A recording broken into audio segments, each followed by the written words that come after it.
the memory of the victims by confronting the root of the violence we saw last week and refusing to allow complacency to follow in the wake of terror.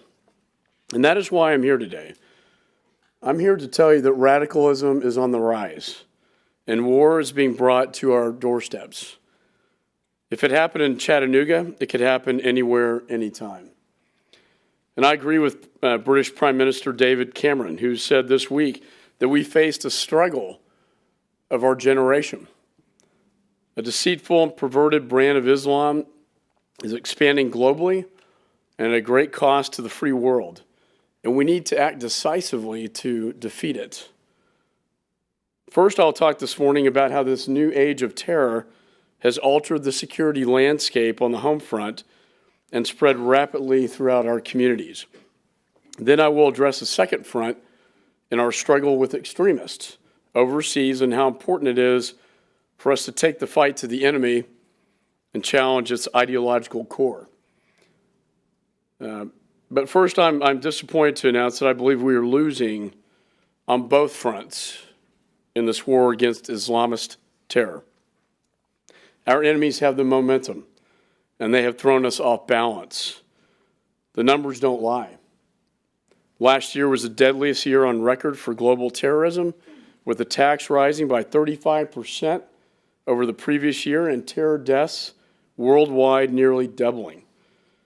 The motive power behind the terror surge is the rise of ISIS and its affiliates, as well as Al-Qaeda's persistence. And by any measure, we have failed to turn the tide against them. Their global recruitment has soared, their territory held or expanded, and the number of plots against us has spiked. The pace is so staggering that I directed my committee staff to begin issuing a monthly terror threat snapshot, cataloging the rise in extremist activity. Since the president declared ISIS to be the JV team of terror early last year, the group has inspired or directed more than 50 terrorist plots against the West. ISIS also went from a single terrorist sanctuary to having a direct presence or affiliates in 18 countries. The group's rapid rise has inspired more than 25,000 citizens from at least 100 countries to flock to Syria as foreign fighters, a figure that has tripled since last July. And officials now estimate that more than 250 Americans have sought to join or succeeded in joining extremists in Syria. Terrorist groups have succeeded in spreading their influence because they have evolved. Gone are the days of bin Laden where extremists plotted through couriers and caves. We are now seeing a new generation of terrorists, radicalizing and recruiting online across borders. Americans are especially concerned that we are losing on the home front, where groups like ISIS have started to permeate our society with terrifying speed. There are people right here in our country intent on striking from within, captivated by an evil and twisted ideology that drives vulnerable minds into unconscionable acts of violence and hate.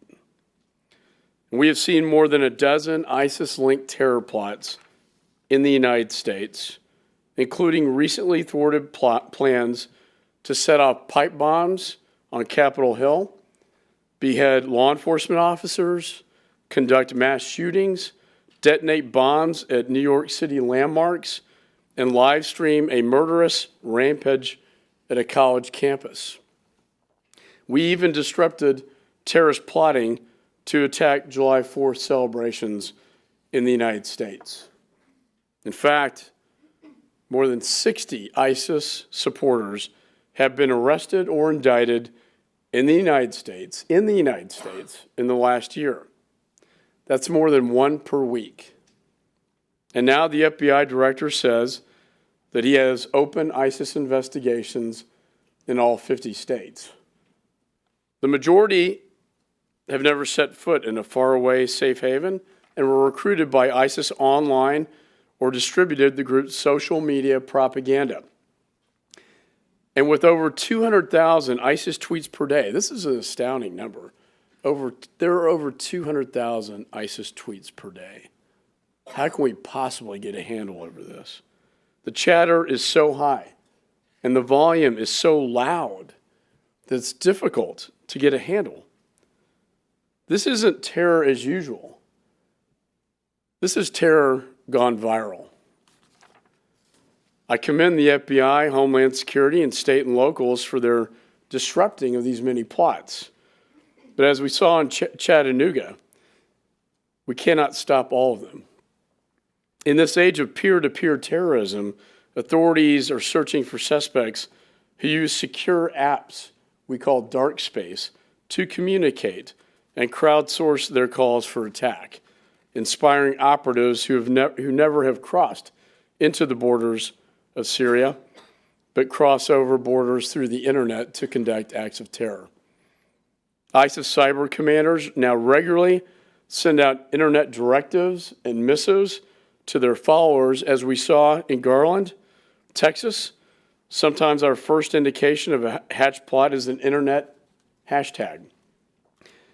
We need to have a frank conversation in America about the challenges posed by violent extremists using social media and dark space to further their violent plots. Extremists have migrated away from telephones and onto new platforms, but our laws and policies have not kept pace, making it more difficult to uncover terrorist plots. They communicate in darkness, and we can't shine a light on the darkness to see what the communications are to attack in the United States. I don't claim to have all the answers to this.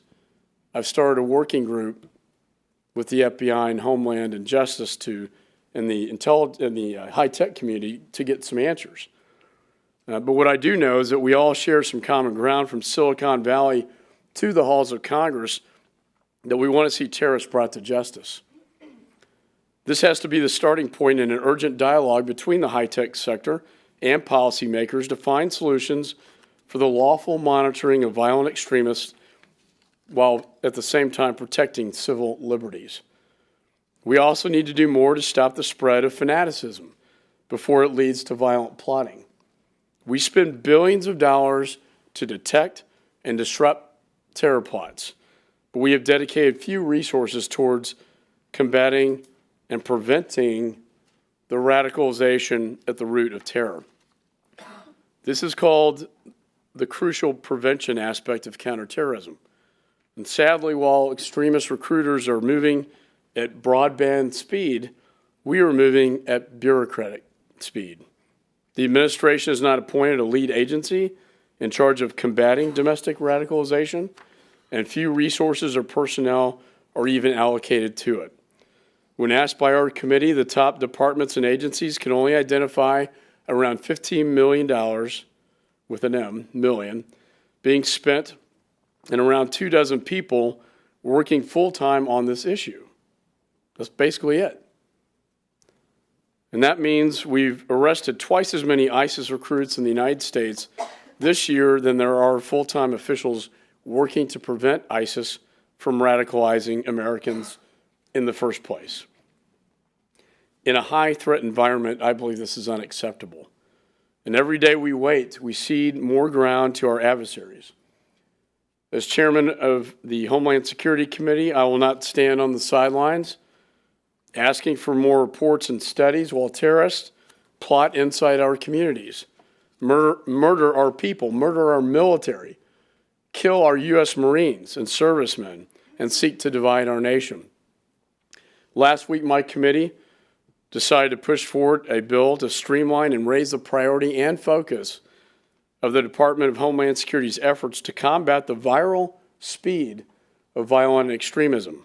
For instance, our bill would give DHS the tools to combat ISIS and Al-Qaeda propaganda here at home through counter-narratives that show Islamist terror for what it really is.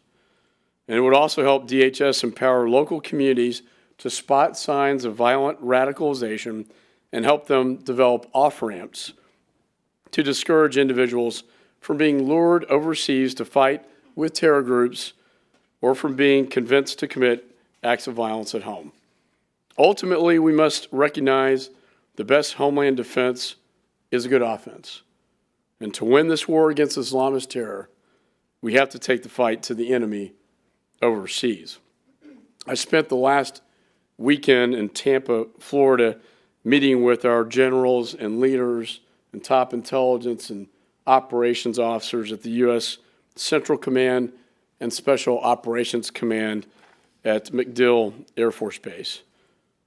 And I'm proud of the work they've done to dismantle terror groups and their focus on defeating ISIS and their recent victory in taking out the leader of the Khorasan group.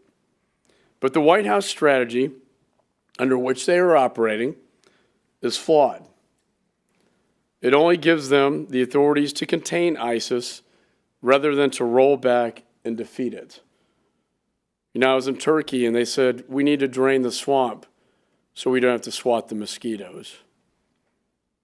We all know ISIS will replenish its ranks, and that's a fact. For the numbers we have killed over there in strikes, they've replenished to an equal amount. And we all know that they will expand globally until we've eliminated it at the source in Iraq and in Syria. Yet right now we are fighting with one arm tied behind our back. Under the current strategy, the rules of engagement are apparently too high to strike important targets, and the number of military trainers is too low. Our forces being kept from fully assisting with the fight, and the president has taken options like ground troops off the table, telegraphing weakness to our enemies. As a result, ISIS has been able to hold and extend key territory in Syria and Iraq despite our airstrikes, and the Iraqi government is beginning to rely on Shia militias, Iran proxies, to fight back, a development which empowers Iran and could prolong the struggle by inflaming sectarian tensions with the Sunnis. I expressed this concern to our Iraqi leaders several weeks ago when I was in Baghdad, meeting with the Prime Minister and the Speaker. But it is clear that without expanded American leadership and regional assistance, they are running out of options to win this fight. The bottom line is this. Right now, I believe that we are losing the war against ISIS and the wider war against Islamist terror. The president's strategy has failed, and the evidence of failure mounts with every terror plot in America, every attack against our ally, and every emerging terrorist sanctuary used to radicalize and recruit foot soldiers willing to die in the name of a deprived and depraved ideology. The time has come to overhaul our counter-ISIS strategy, and it is time for the president to level with the American people about what the threat really is and about what is needed to win this generation-long war with radical Islamists. So today I want to outline a basic framework for both, starting with the campaign against ISIS. We must take immediate steps to strengthen our efforts, including increasing the number of U.S. military trainers in Iraq and expanding partner participation. By bolstering the air campaign through forward air controllers, close air support, and easing the rules of engagement beyond zero collateral damage. Authorizing American military personnel to accompany and assist the Iraqis in combat, including ramping up the number of special operation forces, and accelerating the delivery of weapons to Kurdish Peshmerga forces and Sunni tribes. But even with these improvements, more will be needed to win this campaign. The president's Iraq-first strategy has left us with a credible ground force to fight ISIS. Has left us without a credible ground force to fight ISIS in its main stronghold in Syria. Recently, Defense Secretary Carter announced this month that we have only trained 60 Syrian rebels to combat this group, which can range between 30 to 50,000 strong, depending on who you talk to. Our reasons we have, and one of the reasons we have so far recruits, is that reportedly we make them pledge not to fight the Assad regime. An absurd policy, especially when their hometowns are being attacked by Assad. In short, we lack a serious ground force in Syria, while ISIS itself boasts an estimated 30,000-man army. Today, I'm calling upon the President to stand up a multinational coalition to build the force needed to clear the terrorist sanctuary in Syria. We need a combined air and ground campaign in Syria now, one composed of vetted opposition forces, Western trainers and advisors, special operation forces, and most importantly, regional military partners, including indigenous partners. The coalition's immediate mandate should be to strengthen the opposition so that they can take the lead in taking back their country, not just from ISIS, but from all Sunni extremist terror groups. And this coalition must also force Assad to step down. We cannot clear the ISIS terror safe haven in Syria anytime soon with the current regime in power. Assad's brutal oppression is one of the main drivers behind the growth and rapid growth of ISIS in Syria in the first place. And he continues to decimate the moderate Syrian opposition, including with chemical weapons recently, that we need so bad. We need these moderate Sunnis to fight these extremists. With Assad out of the way, internationally backed Syrian rebels stand a far better chance of rolling back terror groups and our regional partners who want Assad gone and would be far willing to engage in the fight if they had that assurance. Before taking action, the coalition would first need to develop a post-Assad transition plan. Syria cannot go the way of Libya, which has fallen apart in the absence of security and a strong central government. As a result, coalition action in Syria must be paired with a viable plan to stabilize the country and prevent it from becoming a lawless vacuum. We must step up moderate, inclusive parties for success and sideline extremist factions eager to exploit the post-Assad chaos. Our regional partners would play a central role on the ground in this coalition. I've spoken with Syria's neighbors on many delegation trips, both in Turkey and Saudi and in Jordan and other allies who are willing to put forward these resources, willing to put forward combat troops on the ground. But they ask me, what is your strategy? And it's hard to articulate that we have one, because we don't. And they want the assurance that Assad will be out of the equation, because they will not do anything that will empower and embolden the Assad regime. These countries cannot live with an extremist sanctuary next door, and the spillover effects of terror, including refugee flows and suicide attacks. Some are prepared to help stabilize Syria and fight ISIS by committing their own ground troops, especially if it means the end of Assad. This is, after all, their backyard. It is their mess, and I think it's incumbent upon them to clean it up under American leadership and for us not to have to carry their water.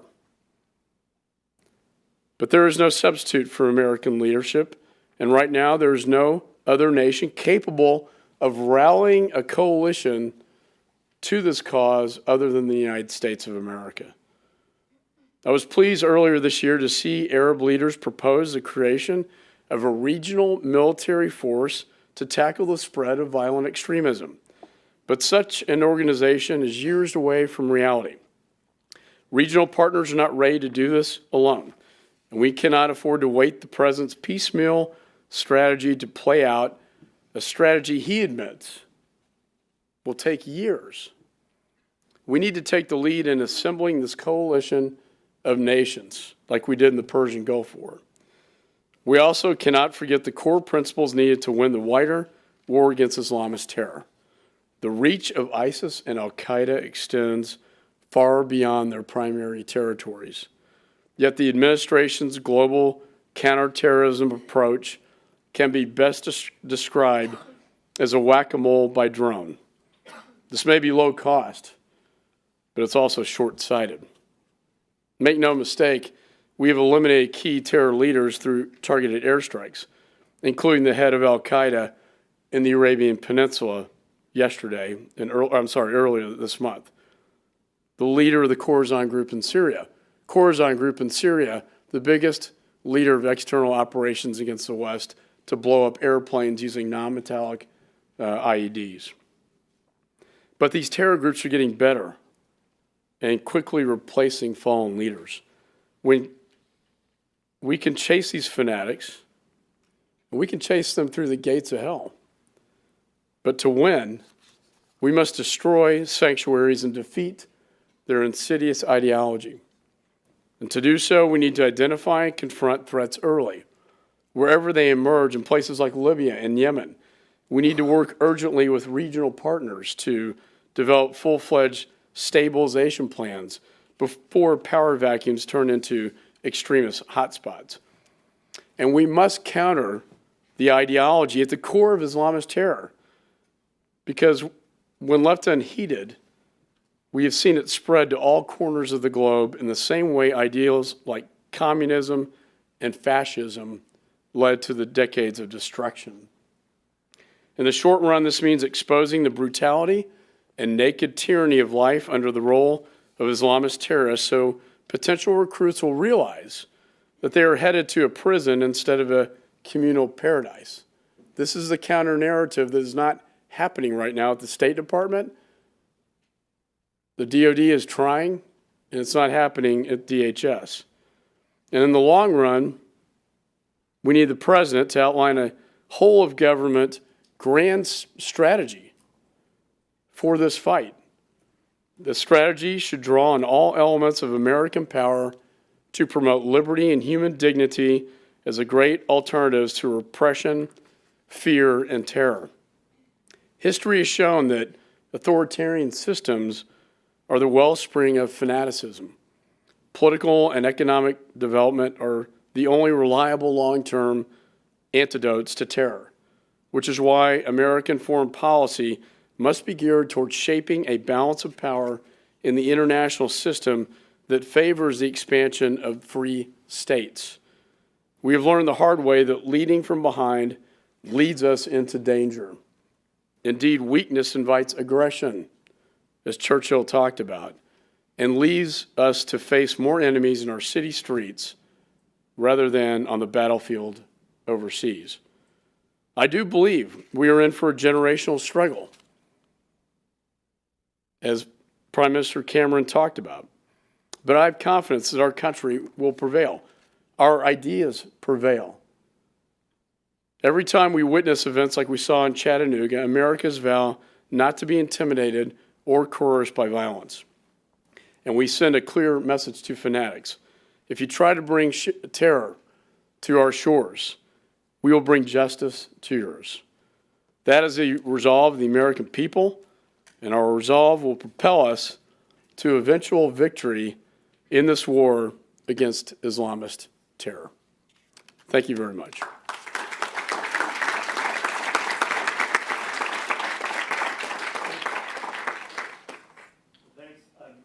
And thanks for the opportunity to kind of follow up and unpack the speech a little bit and some of the other issues. And the first question I want to ask you is to really kind of ask you a question by putting your assessment in context. So when President Obama got elected, we never really understood what his counterterrorism strategy was going to be. And for the first 2 years of his presidency, we just kind of joked it was kind of Bush light, where he was doing many of the similar things, although he was adopting different rhetoric and talking about it. But then in 2010, you really saw the administration put its imprint on how it was going to fight the war on terror. And we saw that enshrined in the counterterrorism strategy of 2011.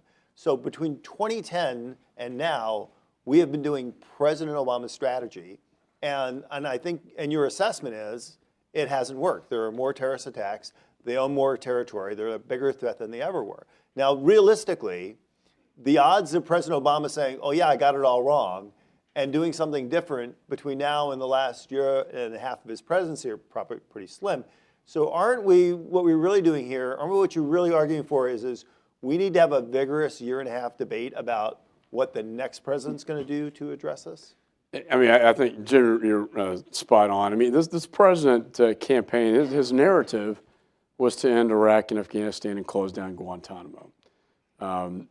He failed to negotiate a status of forces agreement in Iraq, unlike what we did in World War II in Germany, Japan, and after Korea. Left a very dangerous hot spot because we had no security left in Iraq. I think that, coupled with the political malfeasance of Maliki, the prime minister, Secretary Clinton traveled to Baghdad, as Condoleezza Rice told me, one time for 3 hours, and it imploded. That was a creation of ISIS. Former AQI, Zarqawi, now ISIS and al-Baghdadi.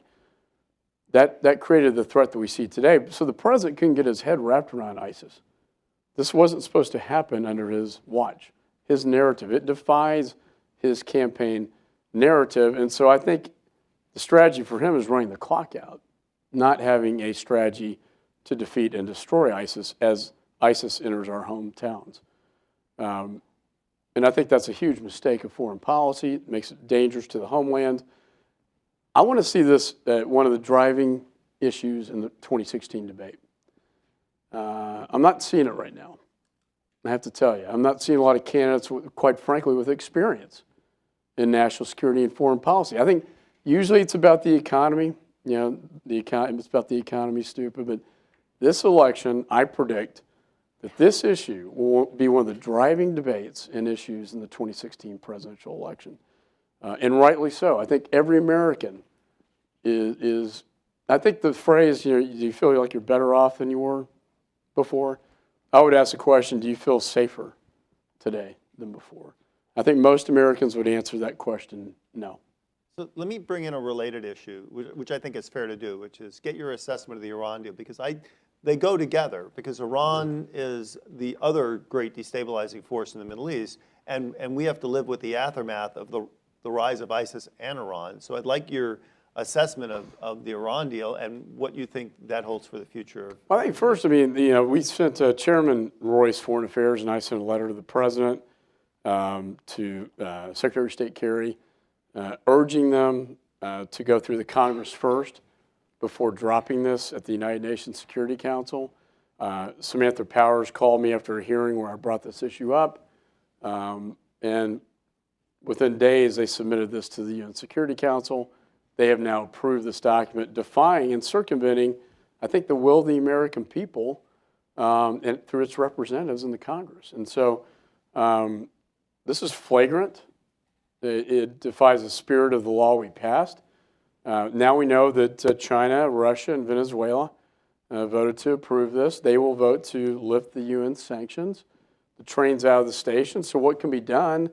The only thing we have left, the only power we have left, is to override the president's veto. And I think that's what we are, you know, with groups like AIPAC, who I've met with the last several days, to try to appeal to Democrats that this is a bad deal, to try to defeat the president's veto. And that's the only way that this whole process can be stopped.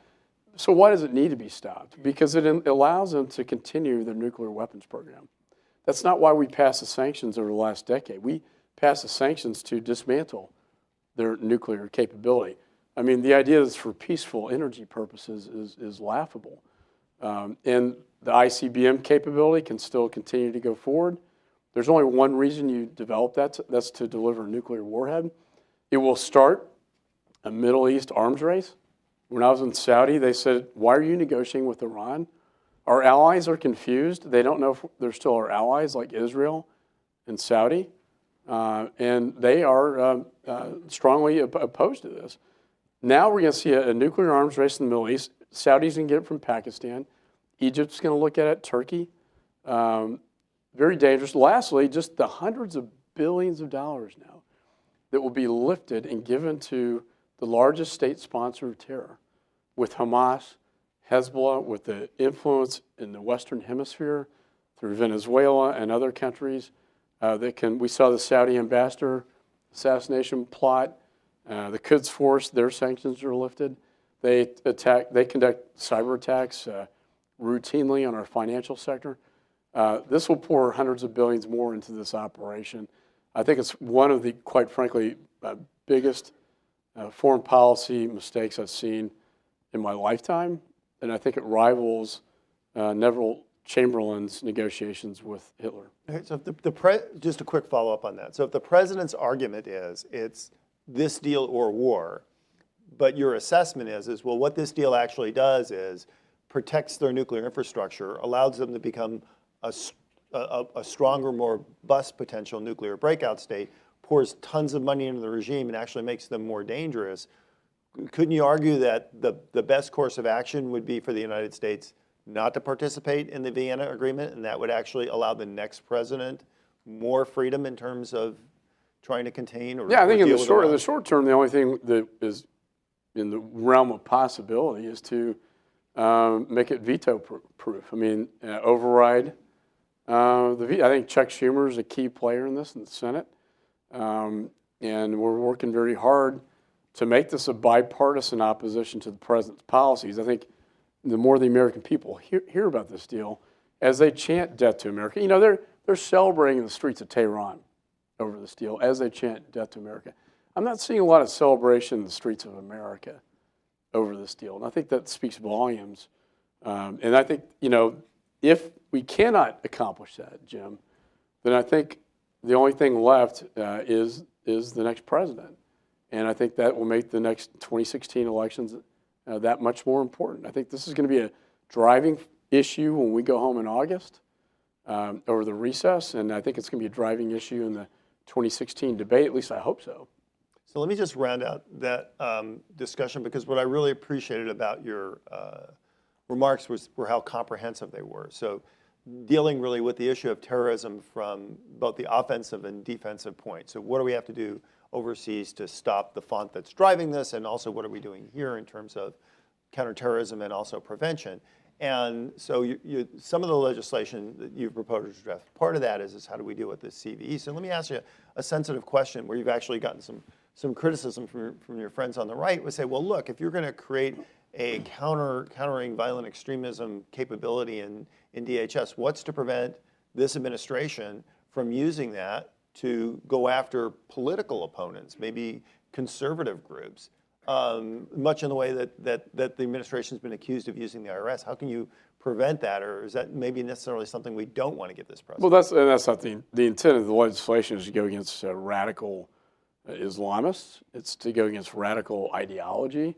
It's not intended to go against anyone's political beliefs. And if that ever occurred, you would see a pretty good response from me. That's not the intention of the bill. When I talked to Secretary Jay Johnson and others in the department, their priority is radical Islamists. And they can go to the Muslim communities to do the outreach necessary to identify, the next Tamerlan Tsarnaev who was kicked out of his mosque. It would have been nice to have known that, right? And most of these guys, with the exception maybe the Chattanooga, had a lot of flags going up before they kill people. And if we can identify those flags beforehand and de-radicalize, that's would be very helpful. This is really a two-front deal. When I met with CENTCOM, one of their biggest priorities is homeland security. Mine is protecting the homeland from within, but also protecting the homeland by eliminating the threats outside. For instance, these, what I call ISIS cyber commanders, sending these directives out on a routine basis to attack military instantly. The idea that we cannot take them out overseas. I've been pressing them to identify, I can't name the names, it's classified, but identify who they are at the internet cafes and take them out. Not to say that will end it. There will be others, that will follow. I think at the end of the day, the ideology, it's a war of ideology. And that's why the countering violent extremism is so important, to provide the counter narrative to a radical ideology that we're in a long-term struggle that I don't know will end in our lives, Jim. Probably not. But I hope it ends in my children's lifetime. Well, just to affirm that when it's done right, that can work. So I was in St. Louis recently where 2 individuals were arrested for providing material support to ISIS from the Bosnian Serbian community and Muslim community in St. Louis. And A, the community was completely and utterly outraged, and B, they actually were extremely cooperative, and they wanted to engage with state and local and even FBI officials because they wanted to protect their community and protect their children from that. So I agree with you. When it's done right, it's a positive and actually a strengthening force in a community, not a divisive thing that takes it apart. So I want to try. And it will save lives because we'll be able to identify radicalization early on and stop it. And I want to try to squeeze in maybe 1 or 2 questions from the audience, but I want to get one more point before we do that, which is something that we have dealt with for a very long time, which is the role of the Homeland Security Committee in the House and the difficulties and the importance of consolidating authorities and jurisdiction, and just get your views on that. Well, I think unlike the House Armed Services, which has jurisdiction over the entire Department of Defense, or judiciary over the Department of Justice, my committee was built on a compromise after 9/11. And so it shares jurisdiction with so many other committees that not only is the oversight cumbersome because we find that officials have to testify all the time and they can't do their jobs, and then secondly, it makes it more difficult to legislate. I think it's detrimental. The 9/11 Commission came back again and said this is one of the biggest threats to the United States. And Congress, we complain a lot about siloing information in the executive branch and not, communicating. Yet in the Congress, we've done that through our committees. And jurisdiction is the holy grail in the Congress. And I think it's something that needs to be fixed. I intend to present this next Congress in the rules package. But I think the argument needs to be made, and I think it needs to be done. So we have a question over here, and and if you would just state your name and affiliation before you ask your question, that'd be great. And we'll try to squeeze that in, and maybe one other question before you move on. All right. Thank you very much, Mr. Chairman, for speaking today. My name is Laura Kaur, Dr. Laura Kaur, and I'm a subject matter expert in terrorist radicalization and de-radicalization. My question is, for academics like myself, we're doing a lot of research that would actually support what you're arguing for. How can we help? And my second question is, when it comes to online sanctuaries, Twitter is definitely a serious issue. Facebook and Google, when it comes to reporting accounts, has a faster response time. So if you complain about a Twitter handle, it takes weeks, if not months, for an account that is blatantly recruiting, definitely radicalizing for different groups to be taken down. And then hours later, the same handle comes up with a 1, 2, 3, 4, or 5. So my question is, in the next few months, will you be addressing how to perhaps influence Twitter to be comparable to its counterpart and not be used as a platform for terrorism and recruitment and radicalization? No. Thank you. Great question. Well, first, you can help support my legislation getting through, and groups like Heritage to support it for passage. I think it's common sense to counter violent extremism. We passed it the day before the shooting, ironically. And I think it's desperately needed. It's not a focus of the administration. It's not a priority, and it needs to be. With respect to, this is the high-tech challenge. Again, I talk about bin Laden. It was all couriers and caves. Now, this younger generation of terrorists are very savvy on the internet with their propaganda. There are these, I call them cyber commanders out of Syria. They're ISIS. They're in their 20s, and they change their handles. They change their Twitter accounts.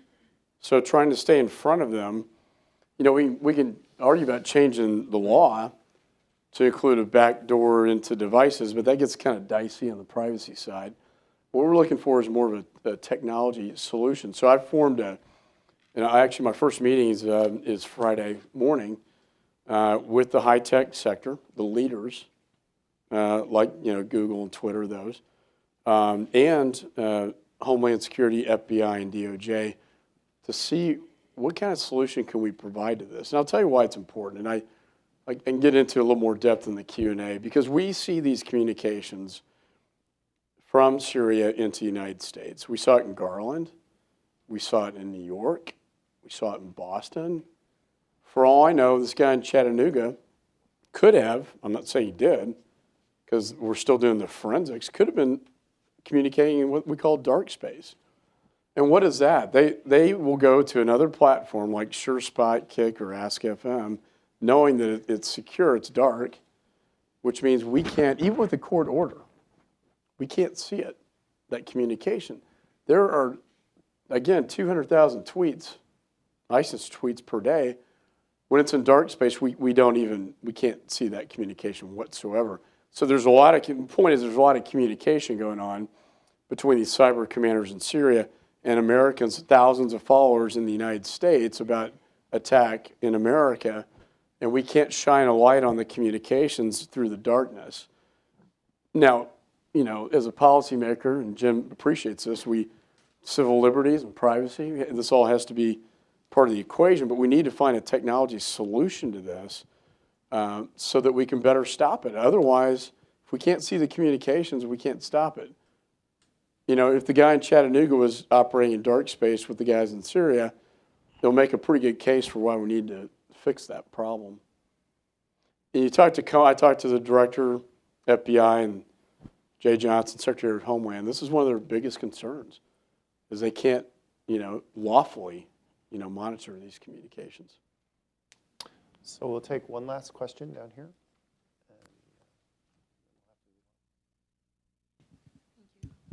Thanks. Can I stay seated? You sure? Okay. You know, I think we can all agree that trying to monitor cyberspace is futile, lawfully or unlawfully. And given that this is a war of ideology, you mentioned that earlier, is there any plan that's on the table for policy to try and exploit that ideology? I mean, that seems to be what the crux of this is recruits will be replenished as long as they can be reached out to. So do we have a way to kind of counter this ideology, understand it, use it against them? Yeah, and it's a great question. I think when you go to what I was proposing in terms of a ground force, it's got to be under American leadership with our guys embedded. But it's time for the Sunni Arab nations to provide that ground force. They tell me they will. If there was a strategy, I met with the world leaders. They will do that if there's a strategy and Assad's part of the equation. When the infidel sets foot, you know, I mean, the last resort, either we try to do this, indigenous, or we do 100,000 U.S. combat troops. You know, that's kind of the choices that we have.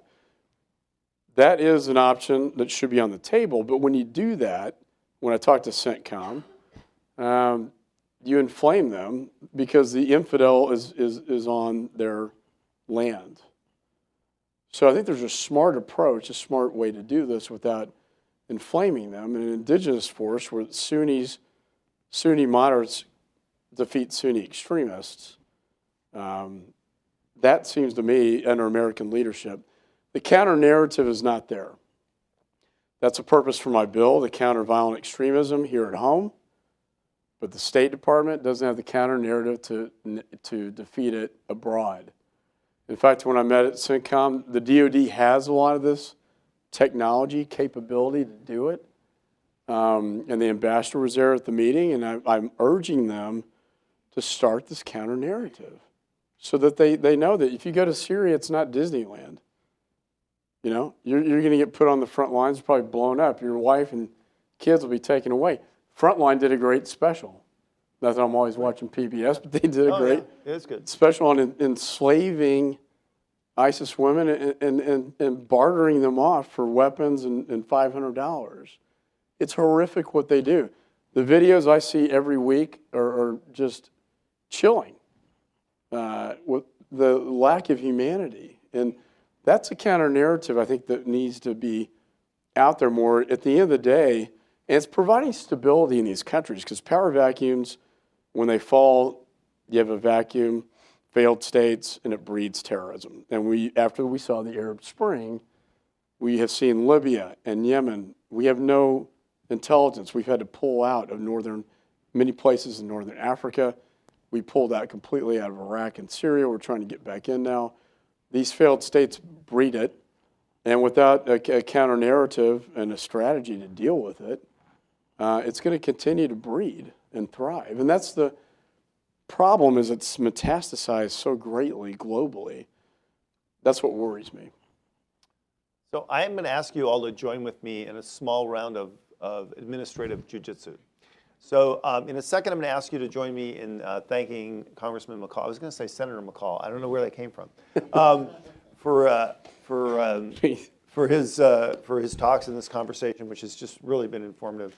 But as soon as he exits the stage, I'd ask our panel to just jump up. And so if you would just hold in place, and our panel will just jump up, and I'll introduce them, and we'll jump right into it, so we won't lose any time. So please join me in thanking Congressman. Thanks, John.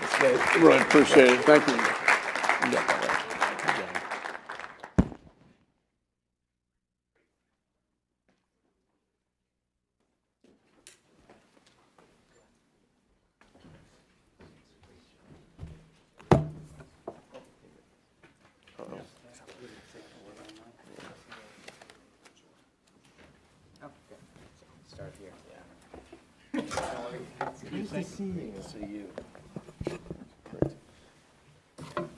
Okay, so you remember I told you the story that I lost Secretary Rumsfeld's bio, so I couldn't introduce him? I just lost all their bios.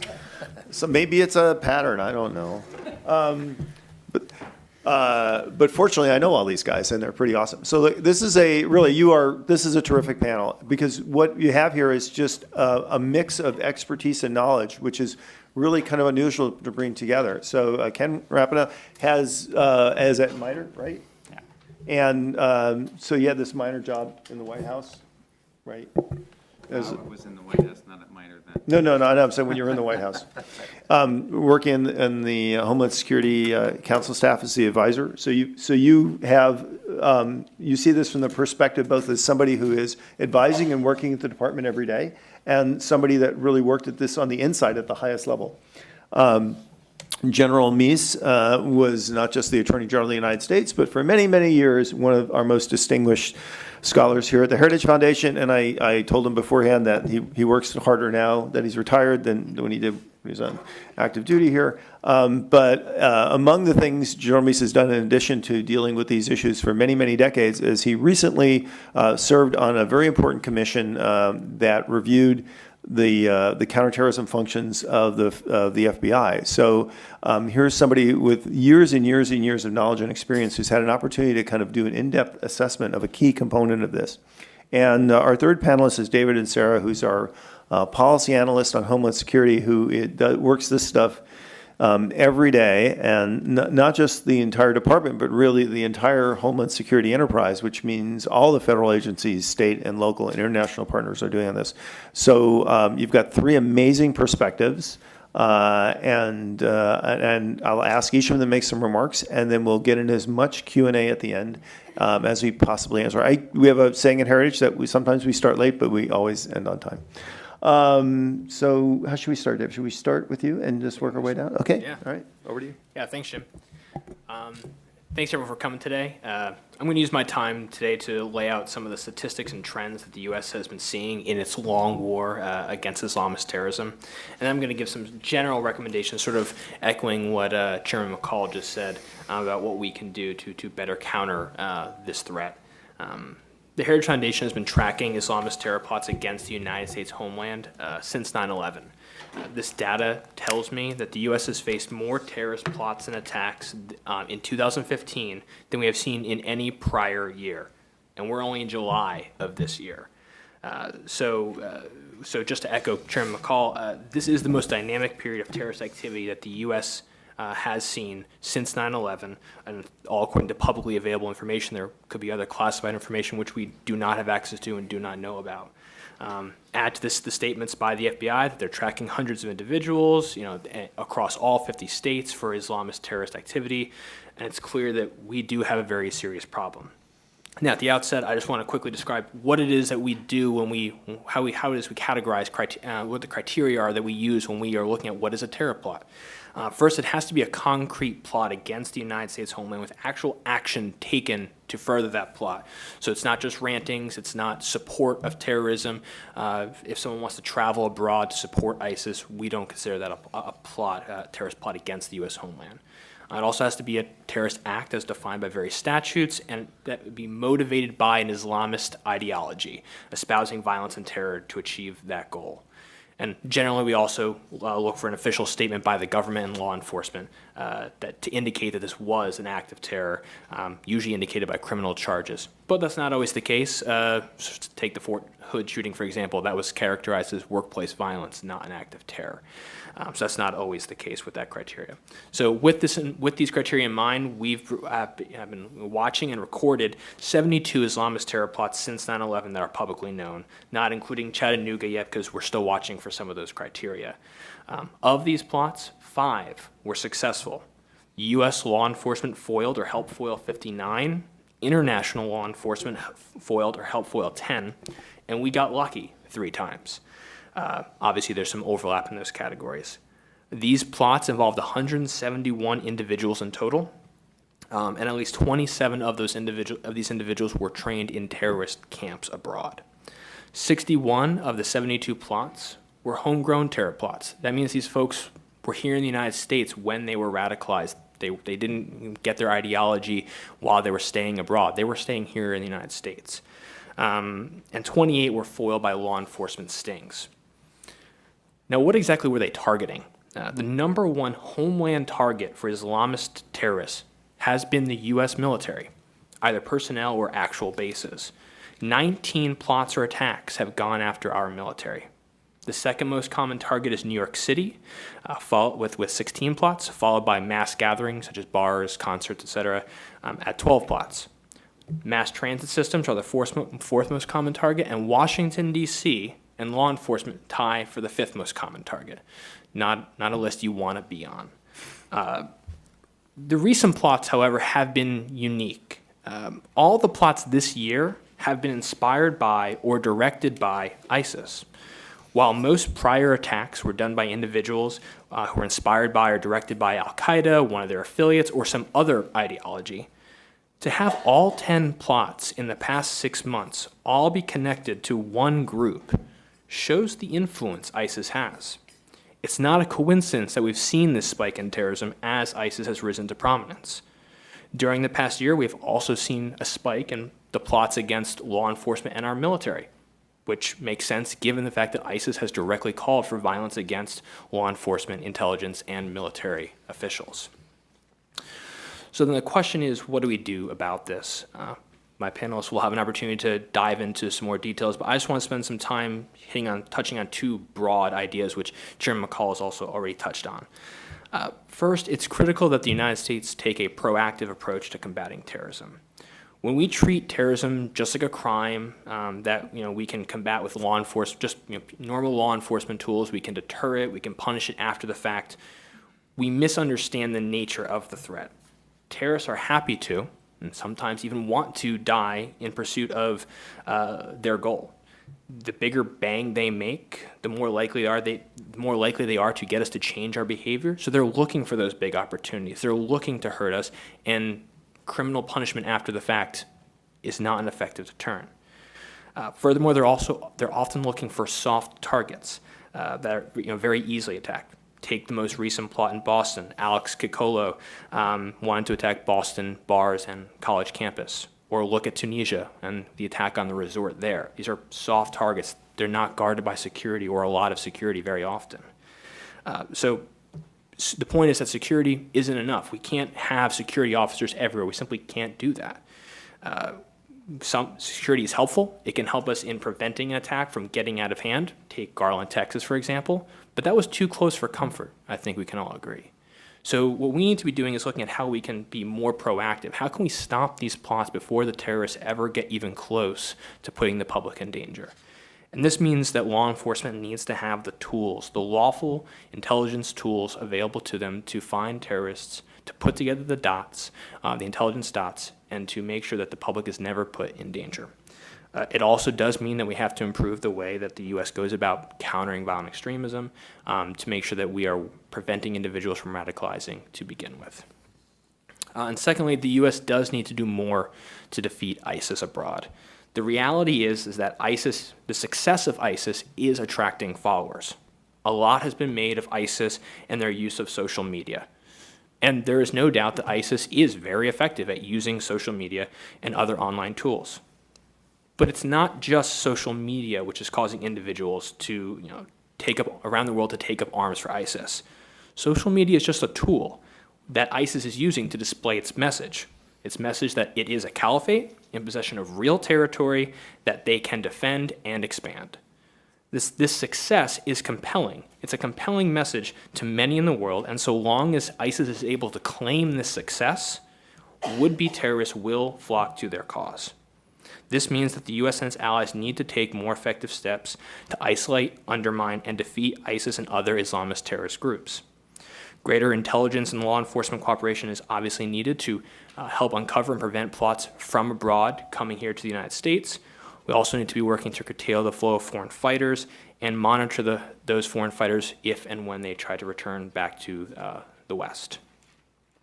There are also other things that the U.S. should be doing in terms of how the FBI works with state and local governments, the role of DHS fusion centers, but I'm going to leave some of those topics for my co-panelists. The important takeaway that I want to convey here is that the terrorist threat is very real, more so than at any time since 9/11, and so the U.S. cannot be complacent. This isn't about fear-mongering, but about accurately grasping the nature of the threat we face. And with that in mind, we can pursue policies that prevent terrorists from striking us here at home, and we could do more to defeat their forces and their message out in the world. Thank you, David. General? I've been asked to talk about the FBI and particularly the Review Commission of which I was a part and what we found. Now, the FBI has been involved in counterterrorism and intelligence activities for a long time. At the time I was in the department, which it was, I recognize suddenly it's almost 30 years ago, but at that time the terrorist groups were mostly overseas, like the Red Army faction, the Baader-Meinhof groups, and so on, and most of the attacks that affected the United States were on U.S. citizens who happened to be abroad. Well, of course, 9/11 was the big the big change, the start of a whole new era of terrorism, obviously, for the United States. And so the 9/11 Commission was formed, and they did an extensive review of what the United States as a government and as a whole, as a country, had to do. And they worked for almost a couple of years and then continued to monitor the situation after that. And one of the major decisions they had to make was, shall we follow Britain and Canada and some other countries that established a different organization from their law enforcement agencies to deal with terrorism? And I think wisely they decided the answer was no. It was to give the charge and the responsibility to the FBI, but a changed FBI. And actually, what they said in their final report was, they said that we needed a specialized and integrated national security workforce established in the FBI, consisting of agents, analysts, linguists, and surveillance specialists who are recruited, trained, rewarded, and retained to ensure the development of an institutional culture imbued with a deep expertise in intelligence and national security. And so that was what the charge was then to the FBI of what they should be doing but this required a great many changes in the FBI itself, obviously. For one thing, there was a change in terms of mission. The job of the FBI in criminal intelligence and criminal investigation is primarily, after something has happened, to find out who done it and then to gain the evidence and gather the evidence so that they can be successfully prosecuted. The intelligence role is a new role, and that is to find out what's going on to prevent something from happening, as David has properly talked about in the elaborate analysis he has done of the various plots and threats that we've had over the years. Secondly, this meant then an organizational change. Instead of the Bureau having the Criminal Investigation Division as the primary focus of the Bureau, there now was a parallel focus on intelligence and on the counterterrorism mission to carry out this role of prevention. And this brought then a great cultural change in the FBI, because you now not only had special agents, the people who carry guns and badges and handcuffs, but you now had a bunch of smart people coming into the FBI who had degrees in foreign area studies, who were linguists, who had specialized in international relations, and they had to be given a status, if you will, comparable to and equal to the special agents themselves. And this required a great deal of cultural change and understanding on the part of the people who had traditionally been special agents of the FBI. So our commission looked at what was happening in terms of all of this, how this was going, and our overall finding was that the Bureau had made great progress. They got off to a very good start. They made some extensive progress, but that a lot still had to be done, and particularly something that Congressman McCall mentioned was we had to increase the pace, the speed with which they were gearing up and expanding their activities to keep pace with the accelerating threats that we faced throughout the world, many of which were discussed by the Congressman and by David at this point. And so that was kind of our overall recommendations. The vision that we as a commission came up with was that the future of the FBI was to be an organization that might be described in these terms. An FBI in which criminal investigation, counterintelligence, intelligence collection and analysis, and science and technology are all complementary, what we've called core competencies, core applications of a global intelligence and investigative organization, rather than its prior incarnation as primarily a domestic organization. And the idea was that the U.S. domestic intelligence, which had its global aspects, with the FBI at its hub, would be a collaborative enterprise, and this is very important, optimizing the integration of international, federal, state, local, and community players, including a considerable amount of activity in which the private sector would also be involved. Now, one of these major functions, of course, was the building up of an analytical function. And this involved bringing in, as I mentioned, intelligence analysts at a very high level, and that it was necessary to develop a recruiting program because we had to go and are continuing to go into colleges and universities to find the kinds of people who have these skills, the analytical skills, but also the background in international relations and the like. It involved new training and education programs, and one of the major changes was at Quantico, at the FBI Academy, to have special agents and intelligence analysts training in the same classes that were relevant to what they were doing in terms of intelligence, and training together and working together at the start of their careers so that they would continue that.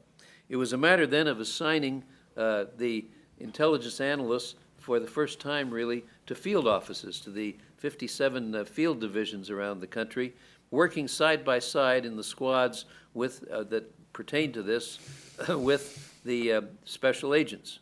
And it also meant changing the field offices, providing a new form of leadership in the field offices. In every one of these major divisions, there was a necessity of having people who provided leadership to the intelligence function, in other words, assistant special agents in charge, who would have that as their primary responsibility of supervising the intelligence activities going on there.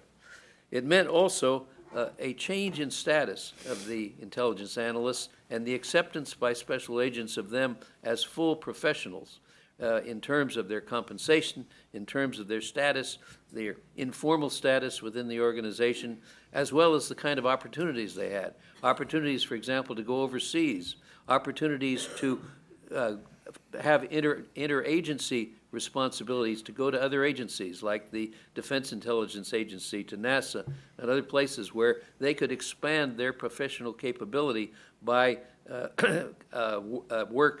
field work with other agencies so that they would become truly a part of the intelligence community as a whole. Today we have 16 or 17, depending on how you count them, different intelligence agencies in the federal government. And it was a matter of increasing the scope and the understanding of both special agents and analysts in what other agencies were doing so that they could work together with the people in those particular agencies. And it also involved creating new career paths, upward mobility, promotion opportunities, and so on, so that we would retain the intelligence analysts along with the special agents. Another change that came about was to expand the role of the legal attachés. Now, legal attaché is a phrase that depicts the FBI people working overseas in our various embassies. And they have a unique role because while the CIA is viewed in foreign countries essentially as a spy agency, which in fact it is, but the FBI had the ability to work with the local law enforcement, either the national law enforcement people or the local law enforcement people, particularly in the large cities overseas. And so in many ways, they are the tip of the spear in terms of our discovering potential terrorist plots and potential situations and information about terrorist organizations and the like. So they have a new, very vital role here in the counterterrorism effort. And part of this was also stationing intelligence analysts with the legats, the legal attachés, overseas. Another major recommendation of ours and finding was the importance of science and technology, and that is keeping pace, which has not been the case generally throughout the intelligence community, and particularly in the FBI, with the science and technology in terms of information technology and other ways in which science can be used to improve the capabilities of intelligence and analysis and also the communication of information within the organization. A key thing, of course, was to gain the budgetary and logistics support. It's kind of funny that sometimes the little things become very important. But one of the things we found was it was important for the intelligence analysts in the FBI to have a secure phone where they could then talk with their counterparts in other agencies, whether it's the DIA or NASA or Homeland Security or wherever else it might be, because most of the information, as you can understand, is classified. And so the idea of having a secure phone readily available either here or in the legat offices, which they didn't have at the time, was a very important part of it. Two other aspects that I'll mention very quickly. One is information sharing. The key role of the FBI in organizing the joint terrorism task forces in which local law enforcement was brought into the whole effort against terrorism. Most of the information about potential terrorist activities in the United States is gained through the knowledge of local law enforcement about what's going on. And while domain analysis, that is, FBI analysts looking at the potential in their particular geographic area, indigenous communities, people who've returned, foreign fighters that have returned, all these kinds of things that make up the potential for future terrorist activities, what's going on in the mosques, what's going on in the coffee houses, these kinds of things are probably best known to local law enforcement. It's then how to integrate that information with others that the FBI analysts and special agents themselves are collecting so that we have a picture of what's going on in terms of potential terrorist activities. And the importance of the legal authorities. We've had a great debate, as was discussed briefly in the preceding activities here, but the importance of the Patriot Act and the importance of the NSA's activity legally being able to intercept communications from overseas and with terrorist organizations. These kinds of things, these legal authorities are very important, and at the same time, the importance of maintaining the civil liberties of our citizens generally. It's why we recommended that the FBI director have a special advisory panel available to him on a continuing basis to monitor the civil liberties aspects of what the Bureau is doing. Well, these are some of the things that we found, some of the things that we recommended as far as the future is concerned. I can say this, the United States is lucky to have an organization like the FBI that not only has a great history, but also has the ability to accept change. It hasn't been easy. Over the decade since 9/11, a little more than a decade, there have been some tough moments to get the idea of intelligence integrated into, along with law enforcement, into the work of the FBI. It's been difficult to make the cultural changes, but they have made remarkable progress up until now, The new director is totally behind the recommendations that we have made, and I think that there is a very bright future for the FBI, but it's very important that there be one, because the future of the FBI will be the way in which this country is protected against terrorism. Ken? So I'm going to touch on three key areas or three trends that I think are significant with regard to the rise of radicalism and also have important implications. The first is the growing concern with regard to homegrown violent extremists. And when we use that term, homegrown violent extremists, it's useful to expand the typology in terms of what are the different flavors of terrorism. So obviously foreign terrorism is one of that, and those are foreign actors who are directed, supported by foreign terrorist groups operating in the United States or elsewhere. The second is domestic terrorists, and those are primarily based in the United States and not under the direction, influence, or inspiration of foreign terrorist groups, but operating independently. And then we have this third flavor, which is the homegrown violent extremists, which are, again, primarily based in the United States, but inspired by foreign terrorist groups, but not directed or directly supported by those groups. The reason why they're significant, I'll get into in a little more. The second is the increasing emphasis on preventing violent extremism rather than countering radicalism. So the terms radicalism and violent extremism or violent radicalism are used interchangeably. Basically, if you can be a radical or an extremist and not be violent and not break the law, but we track that. So we're focusing more of late on those who are actually about to or currently breaking the law versus those to the left, and I'll talk a little bit about the implications for that. And then the third area is the increasing availability of what some describe as technologies of mass empowerment. And when you just look at the ubiquitous and rapid development and availability of highly sophisticated technologies, what are the implications for what terrorist groups, particularly in that category of HVE, homegrown violent extremists, what are they capable of today that they might not have dreamed about 10, 15 years ago? So let me start with growing concerns with regard to homegrown violent extremists. And of course, our concerns are reinforced by the events in Chattanooga, characterized by either lone wolves, individuals who are operating, either they're self-radicalized or they're radicalized in a way that only has them absorbing versus necessarily communicating with other entities. Or small groups that radicalize each other, group 4 or 5. And therefore, again, they do not have that signature that typically we in the intelligence community and law enforcement community are lasing in on. Who are they communicating with? Are they communicating with known actors of concern? Are they traveling and consorting with individuals of concern, et cetera? Those are the tippers that allow us to focus from the mass of potential individuals of concern to those we believe present the greatest threat. The real challenge associated with the homegrown violent extremists for these reasons is they are extremely difficult to detect or prevent. Now, if there's a silver lining, traditionally we have looked at these groups as having relatively low capability for high consequence events. So small arms, relatively small amounts of explosives.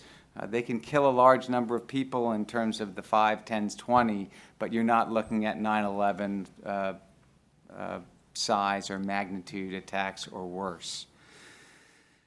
Which takes me to the next area, which is how do we differentiate the individuals that we're going to be concerned about and focus limited law enforcement and intelligence assets on versus the broader diaspora of a much larger set of people who may be disenfranchised and may harbor enmity or other concerns for this country or our way of life.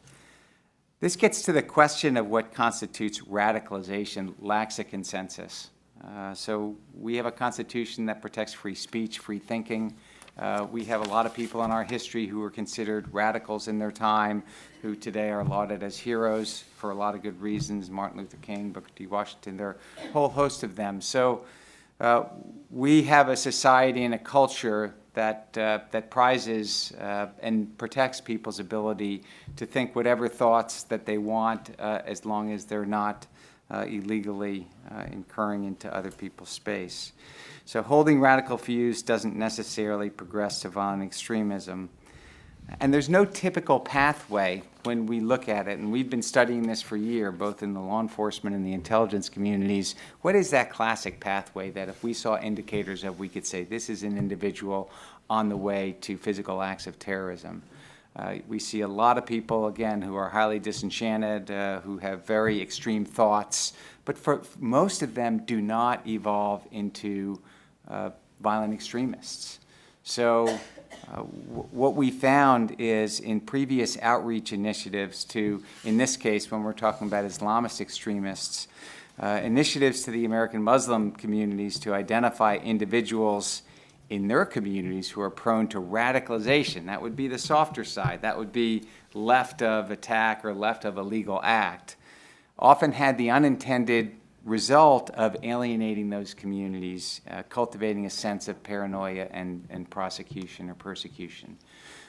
So if you look at the efficacy of many of our efforts to date, and it's very difficult to do as a government, in terms of engaging with these communities, in terms of what that counter-narrative is, because we're getting into religious thought, ideology, and thinking, and it's not a space that most government officials are very comfortable talking, nor do they do it very well. So it's particularly difficult for Western countries to parse and address the ideological foundations and theological aspects of the radicalization process. So based on these tensions and the generally inconsistent results, and I'm not talking just the United States, if you follow what goes on in the UK or Canada, they've had some very significant challenges in their counter-radicalization program, where they have moved more and more to focusing on the individuals who are assessed to be conducting illegal acts or right on the verge of, versus looking to get that larger community to the left that potentially may move to the right. And it's also about taking care not to antagonize and alienate the majority of the population that do not hold the extremist views, or at a minimum aren't prepared to behave in violent ways, because we want to avoid inadvertently contributing to more conversions to violent extremism than we're able to have the diversions away from them. And I'll just briefly read you the different characterizations of approaches to CVE from DHS and FBI. So if you listen close, the DHS, and this is off their website, the DHS CV approach does not focus on radical thought or speech, but instead on preventing violent attacks. Now, FBI, which of course many of you recognize is the lead federal agency for counterterrorism, has a little bit more of a robust approach. The FBI approach is to reach people before they cross the line between radical thinking to extremist violence. And then they note one of the key strategies for CVE is to reach out to communities and build trust and rapport to stem the tide of violence. And that, quite frankly, has been a big challenge for FBI. FBI's relationship with these communities and the Muslim community in particular is a strained one at best, because they're looking to make cases. And it's a very difficult balancing act to work with communities. They're opposed to violent behavior, but where are you drawing the line between someone who has legitimate, defensible, radical, or at least the right to have radical thinking, does not plan on conducting any physical act, but are you trading their freedom away because the Bureau is concerned about them possibly making that move? So the sum result of these tensions between these competing phenomena is essentially a catch-22. So as not to risk worsening the problem, we and many of our Western counterparts have backed off earlier efforts to identify and divert those most prone to violent extremism before they act out those behaviors. And now we're left with the even more challenging proposition of having to wait to intervene until radical thoughts are at the precipice of violence, leaving precious little time for error. So that's a tough space for us to operate in, but that's the reality of what we're doing. So I'm going to get to the third and final category, and that gets back to this increasing availability of technologies of mass empowerment. And this really gets back to this amazingly rapid evolution and ubiquitous availability of advanced technology. And it's increasing the enablement of terrorist organizations, small groups, all the way down to individuals with the means to cause significant damage in ways that were limited to nation states not many years ago. And by not many, I'm talking about 5 or 10 years ago. Capabilities now in the hands of individuals were restricted weapons-type capabilities that we had export controls for. And you can look at your iPhone 6, and there are a number of them right in that platform. You can use that as a guidance navigational mechanism for a cruise missile. So, in fact, there's a book, The Future of Violence. I don't know if you have heard of it. It's by Benjamin Witz and Gabriella Blum, and it highlights this trend. I would just comment, having read the book, many of us might differ on their conclusions on how this might change the world order. They offer a lot of discussion and views about what that does to the nation state. But what's very interesting about the book is they do go down the paths of 3 different rapidly developing technologies, biotechnology, robotics, and cyber.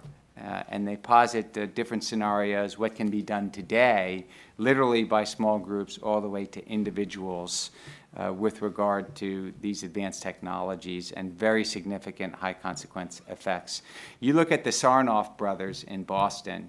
You got 2 mid-level IQ knuckleheads who put a lot of time and effort in developing their attack profile, building these devices that were semi-sophisticated, and they were certainly impactful on a local scale. And you're talking about now into 4 or 5 years from now, these individuals, again, of only moderate intelligence, will be able to do paint-by-numbers biosequencing and develop a biological agent with a DNA synthesizer they can get off the internet. So that's what we're talking about. We have yet not seen it yet, but the potential is there. So this is particularly concerning from my perspective when we talk about homegrown violent extremists, because we can't defend against every attack. We recognize that. But very fortunately, the threshold of consequence that these individuals in small groups have been able to affect to date, as tragic as it is, have been relatively small. If these types of individuals, who we have a very difficult, in some cases impossible time detecting, can have high consequence effects, large numbers of casualties and impacts on our economy, we're in a really scary place. And I fear that dynamic is unfolding. So I would just say, in sum, against the backdrop of all of our mounting concerns about the growing potential for homegrown, the conventional wisdom that these actors are not capable of really having high effect is going to fade. That's all. Oh, thank you, Mr. Happy. Okay.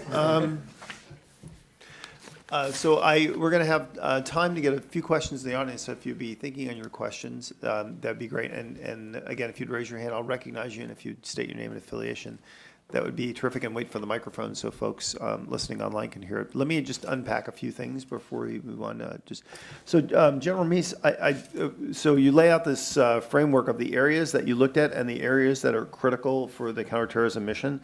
So going from the LEGAT, the attaché, the international program, to the role of intelligence in the FBI, science, technology issues, legal authorities, and information sharing, if that's the kind of the baskets there.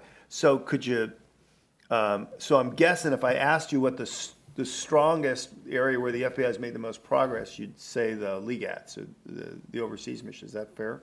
Well, I would say partially, because, but there's still a lot more to do, because when you go overseas, when you put your foot in the Atlantic Ocean, you suddenly come across the State Department, and there is a certain bureaucratic resistance to expanding and providing more facilities and resources overseas. So I would say that there's still a long ways to go there.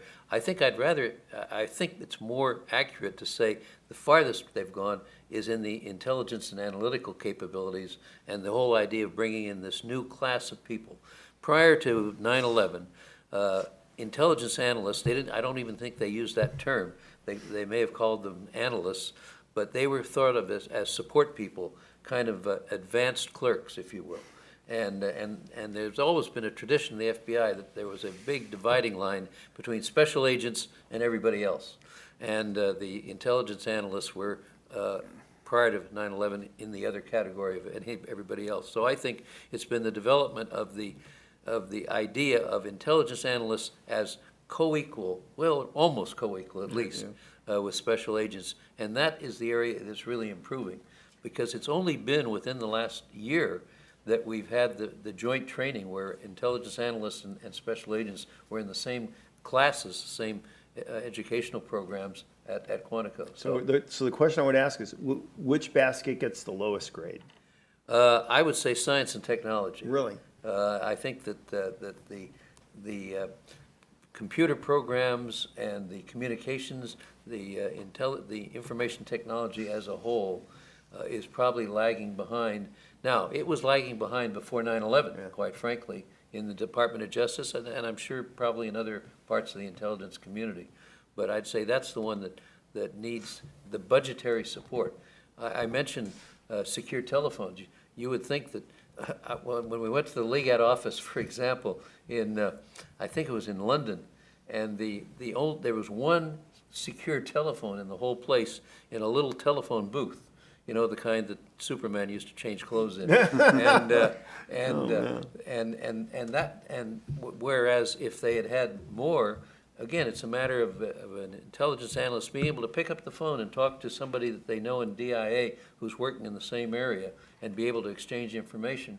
And if they have to go to a phone or wait for a phone or maybe wait till some other facility is available, that really interferes with their capabilities. So, Ken, I want to ask you one question. So, one of the, there was a lot of discussion between Congressman McCall's remarks and your points and some of the points that David made, about countering violent extremism. But I think you alluded to it, but I really think there's kind of two broad, very different but related missions there. One is the space where I think the FBI and the Homeland Security, if they kind of figure it all out, can operate, which is this kind of the line between people who have finding the people who have extremist views and are potentially going to operationalize that, right? And I think we can debate what the best bill is and what the best structure is, but you could say that's appropriately something that they should be involved in, and they ought to figure that out, and that's good. The other is a much broader issue, which is really the war of ideas, which is this idea of radical Islam, which may never, in some instances, devolve into a terrorist act, which is a different ideology, a different worldview, and which is in competition with the United States. That's a much broader mission and a different topic. And I think, I think arguably something where the United States has been completely out to lunch. But I want to ask you about this other one, which this more narrow mission of kind of people who are embracing these views and might have the potential to step over the line. And so the question is given as David said, we've got about 170 of these folks or so out of 330 million Americans. And when you look at the number of Americans that have even left to be foreign fighters, it's maybe in the tens and maybe hundreds, I don't know. But compared to other countries where it's in the thousands, so given the size of the United States, the size of our population, and the percentage of population that's radicalizing to the extent that they're a problem, what's the right of, and given all the other CT things we've got to do and all the other things, what's the right level of effort here? So you make an important point. It's a tiny percentage of the population that you might consider at greater risk. If you're talking about radical Islam, so you'd be looking at a Muslim population, which the majority of which is not radical. Right. doesn't share radicalized views. So it's a very small percentage that we have seen acting on that. Now you've got a number of who are very conservative and may have what many would consider to be radical thoughts, but they have no intent and have demonstrated no actions in terms of affecting those outcomes in a violent way. So this gets back to, and Chairman Call made the point, and talk to any psychologist and they'll tell you, if you want to deal with this kind of ideology, you need to have a counter-narrative. Right. We've done it very poorly. Right. And it's a very dangerous space because when you're doing a counter-narrative against what some perceive as just a conservative interpretation of their theology, you run into a lot of problems. Now, we want to first do no harm. We got this great majority of a population that are, prized citizens of the country, and we don't want to create more alienation. So we're I think that's the piece that we've wrestled with and not done a very good job. But same for the Canadians and same for the Brits. So putting the big counter-narrative issue aside in this kind of more narrow thing, what's the level of effort that we should be looking here between do nothing, kind of jiggle the system, and a Manhattan Project? I mean, where are we? Where do we need to be, I'm guessing? We have to take a risk-informed approach to all threats. So we cannot prevent every individual who might go into a sports store and buy a sidearm or a rifle and go on a shooting spree. We need to look at who posits the most significant threat. And the more significant the threat, typically the more signatures of activity. So if we spend all of our resources trying to divert or identify anyone who may do any act, no matter what the consequence, we'll run out of Schlitz way before we're able to focus on the high order threat consequence individuals. And that's where we need to focus. And I think for the most part we do. But it's a very difficult public, highly emotional. People respond psychologically in ways to events that there's a very low probability of happening to them. So you have to deal with that dynamic as well. So before I open up the question, David, let me ask you one last question. So when we look at this kind of more narrower part of the countering violent extremism issue, not the grand narrative and debating the idea of Islam and everything else, but just working with people that are potentially and you've looked at the legislation and the CV program and the strategy and everything else. So talk about some of the complications of working through that. So Ken mentioned, well, if you do it wrong, you alienate a community. That's not good.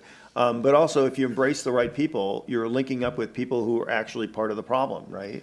Who are in the community as well. And some of those other things. So could you talk about that for a bit? Certainly. Yeah. So I know Ken alluded to some of the different studies that were done. There's been there's a recent one that was done, I think, in Minneapolis, up in Minnesota. That was a very interesting study and talked about how very often in these projects the main objective is to link up with state and locals and private sector, civil society folks who are going to be able to know what's going on in their community and support them. First of all, the federal government can't be the pointing end of the stick on this one. But are we reaching the right folks? Are we making the right alliances with these folks? That study, I think, found that a lot of groups got funding from the government and were great at maintaining the funding from the government, but weren't really able to show significant improvements in what they were doing. Other organizations, which didn't necessarily get a lot of funding, were able to show very good improvements. So figuring out how can the government best partner with folks, that's definitely a challenge in this space. And then the other question is sort of if in the federal government, who's going to be the federal government in a support role? Who's the best person to take on that support role? I think in General Meese, I think in your report you addressed the question of should the FBI, sort of as the primary counterterrorism organization, should they be doing it? I think you say maybe it should go to DHS. I sort of think that DHS might be the right place since they're often working with state and locals, but at the same time, the FBI has a lot of that embedded counterterrorism knowledge that is useful. So different places you could put it. DHS might be in my opinion, will be the right place to put some sort of coordinating office. Remember, DHS is not doing the CV.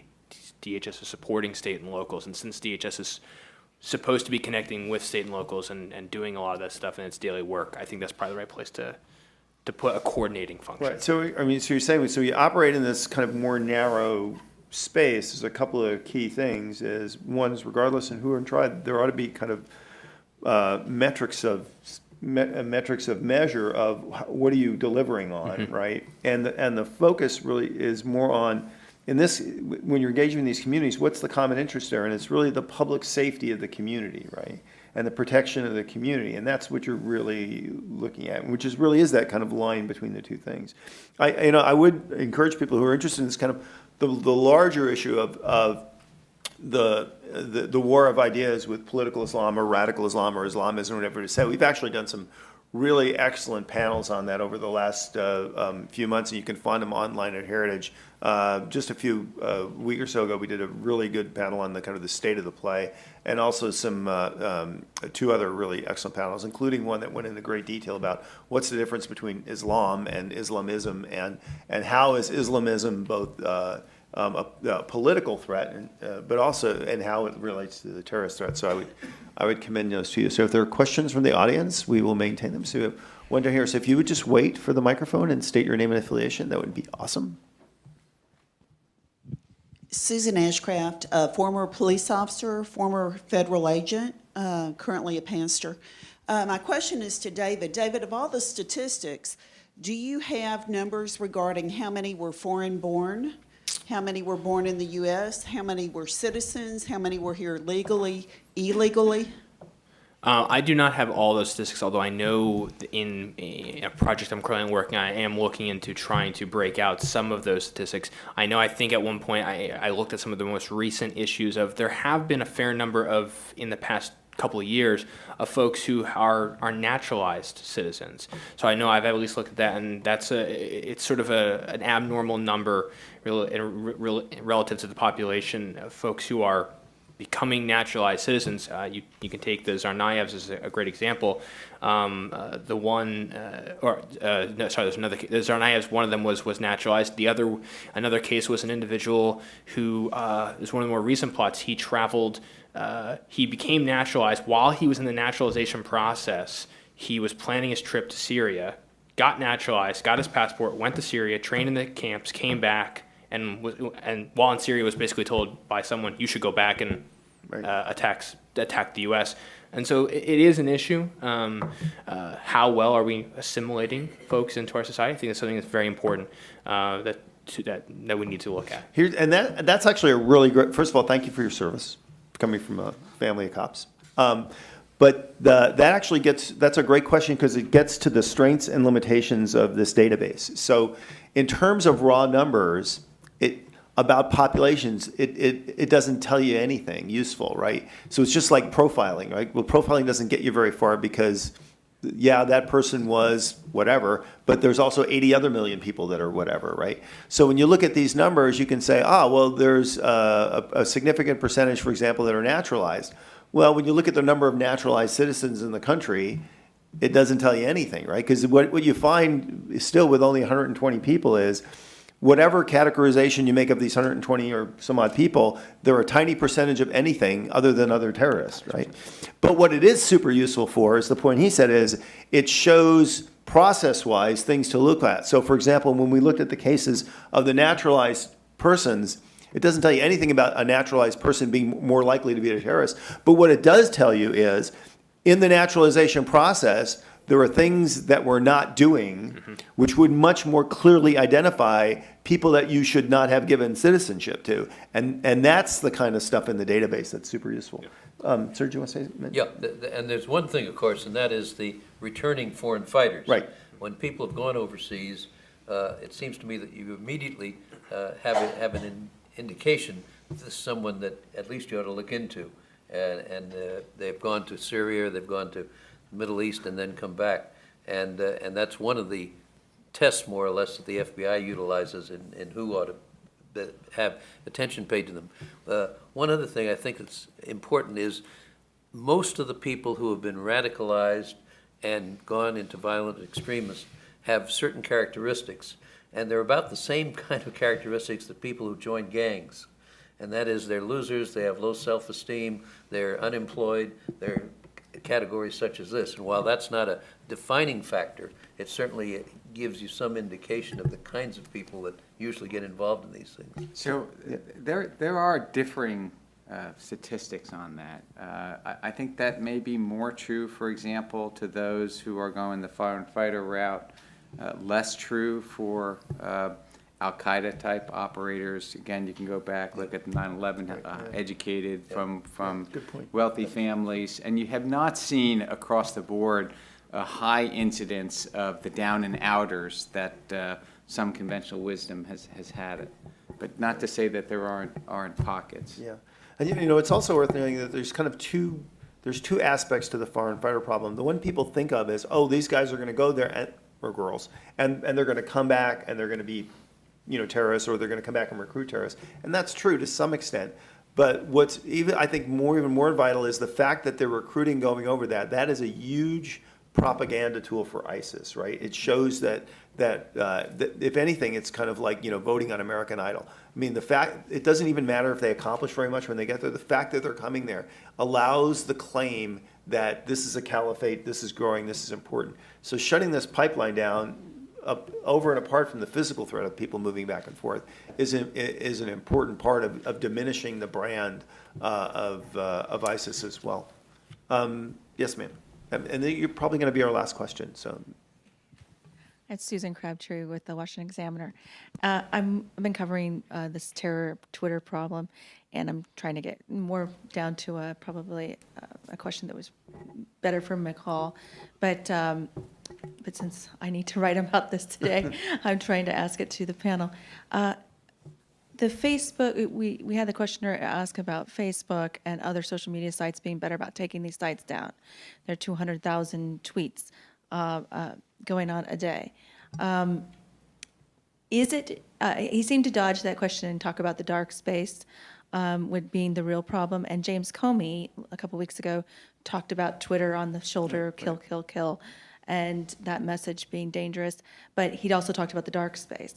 I'm wondering if there's, if the White House, I've asked them about this, if the White House is letting Twitter go about letting Twitter be more lenient because law enforcement has an interest in those, in the open space, and they're not cracking down on Twitter or leaning on them as much, and if that's a helpful tool for law enforcement, because then you can track them. And then I'd love to talk about the State Department's failed efforts so far in countering the counter-narrative, because there has been a lot of Washington Post articles and others talking about that there wasn't a complete lack of effort in that department. They have had some programs to try to do it, but it seemed like they've all been either failed or they thought they went too far. Right. So those two questions. So let's do this. Let's just run down the panel real quick, and I'll give you the option of either a comment on the social network or the State Department's role in the counter-narrative, or a little of both, but maybe just a quick comment, and we'll just go down the thing, starting with David. Sure. So I guess I'll talk about the Twitter piece real fast. I'm not so sure that the government would allow those communications to allow, and is being nicer to Twitter just because it may be an intelligence tool. It seems to me that it could be a way that they could glean intelligence from people communicating on Twitter.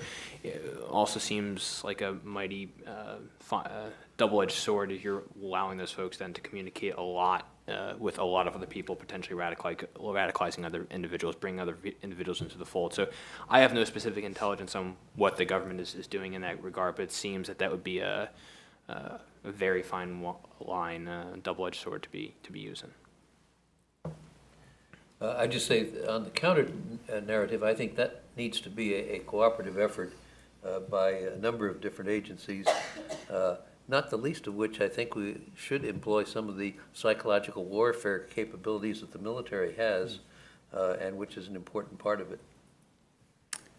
I'd just add to that, I don't think it's something the government does well solely as a government, and I think it really needs to evolve to a public-private type process where you've got some government element to it, but it's not solely government. The other point I'd make is when, at least the studies I've seen with regard to recruitment online, recruiting online is an important tool, but it's from this, the studies have not shown a high indication that solely online recruiting has results in conversions to violent extremism. You still need that physical presence of someone who's going to close the deal with the individuals. And that's very important from a law enforcement and intelligence perspective. Yeah, I just wanted to follow up on the point because I think it's really key because there's been so much focus on the social network aspect of this. And I think we tend to think that that is the problem. And I don't think that's correct. So let me give you an example. So Katy Perry has like 70 million Twitter followers, right? If Katy Perry tweeted out tomorrow, go kill your parents, my guess is nobody would go kill their parents. Well, why is that? Because that's a virtual community, and that's a virtual community bound by a certain level of common interest. Well, that doesn't mean anybody's going to necessarily do anything Katy Perry says.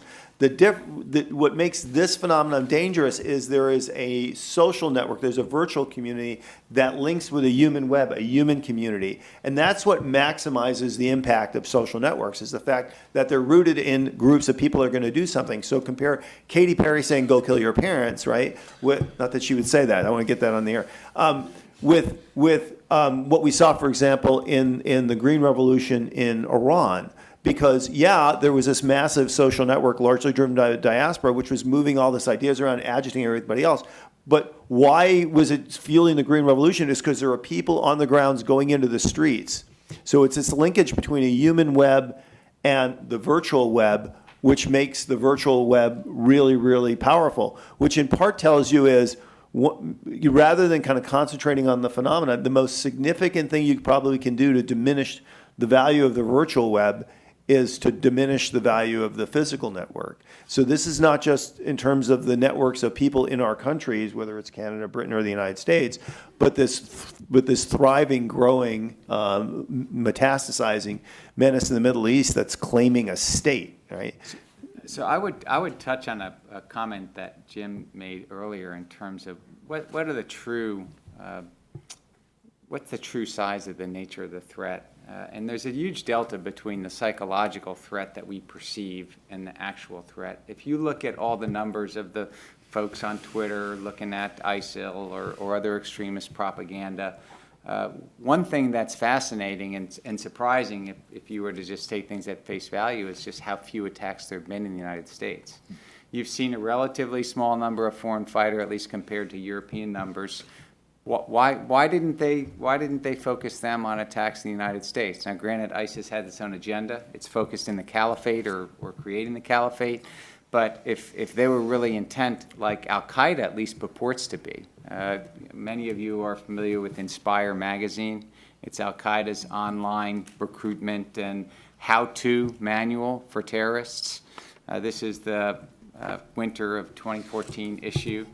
Gives very detailed instructions with professional photography of each individual step about how to make explosives in your mom's kitchen, how to cover up all the indicators and signs of making explosives, and how to deliver them. We have not seen near the kind of use for a lot of numbers that people like to throw around. Oh, we believe there are this number of actors. Now, they could all be sleeper cells waiting for the command issued, but you know, you do need to take with a grain of salt the level of hyperbole associated with the threat. Now, of course, I am the one who had, at the end of my presentation, talked about technology enablers, which will change the game, and that is very real. And we have to be very cognizant of that in terms of how the future state, in terms of what's available to small groups and individuals, can change the game. But the fact does remain, you're not seeing a lot of adherence in terms of actions from a very large potential recruit base, and that's good news. Yeah, I'd like to thank our panel as well as Congressman McCall. I mean, you could have just had a session on this, and people just could have come in and did, scare things and just say, oh, let me list all the terrible things in the world. But you didn't hear that. I mean, you did hear an assessment of the nature of threat, but you also heard different options and of ways to deal with the issue, and I think a really good discussion about how can you make a risk-informed decision and weigh the costs and benefits of different things we can and potentially should do. And that's really where a good public policy discussion should be. So I'm so pleased with our panelists provided. Thank you so much for joining us. Thank you for your questions, and please join me in thanking panelists.